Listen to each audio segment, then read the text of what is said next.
plutôt porteur, en fait, sérieux. Puis oui, je voulais aller ailleurs, faire quelque chose de différent.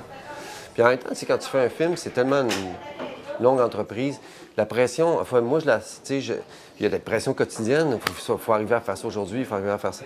Mais une pression comme de l'extérieur, mettons, du public ou médiatique, ça, je la sens pas. C'est comme dans un autre monde, c'est dans longtemps, ça, quand je tourne. C'est comme dans 2 ans, ça sortira, puis on se fera critiquer ou pas.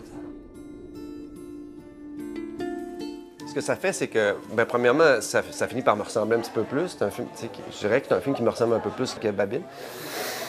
Puis aussi, quand j'écris, mais moi, ça me force, en écrivant, à le voir, le film, dans ma tête. Quand j'ai écrit l'audition, c'était ça, le film, je l'avais tout dans ma tête, j'avais tout écrit. Ça m'a peut-être manqué un peu sur Babine. Puis là, ben, je me suis assis, puis j'ai vraiment passé à travers le scénario.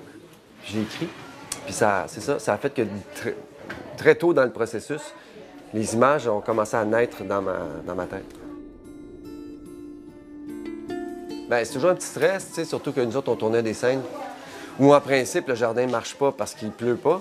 Fait que j'ai commencé à penser, d'un coup, il pleut tout le temps, je me suis dit, bon, ben, une fois, je me revire de bord puis que le jardin ne fonctionne pas parce qu'il est inondé, Puis j'avais commencé à préparer dans ma tête déjà des scènes, Fait que c'était un stress. À tous les jours, tu fais, s'il vous plaît. Mais on était bénis des dieux. Il faisait tout le temps beau, tout le temps, tout le temps. C'est magnifique. Oui, c'est comme plus une fête de retrouver la gang, je te dirais. Puis ce sens, la petite communauté, une petite troupe, ça faisait un peu théâtre, comme une troupe de théâtre. Puis en même temps, j'ai dit à tout le monde, faisons attention de ne pas être trop confortable dans nos personnages, de retrouver le même déséquilibre qu'on avait la première fois, puis de ne pas avoir peur d'aller ailleurs un peu aussi.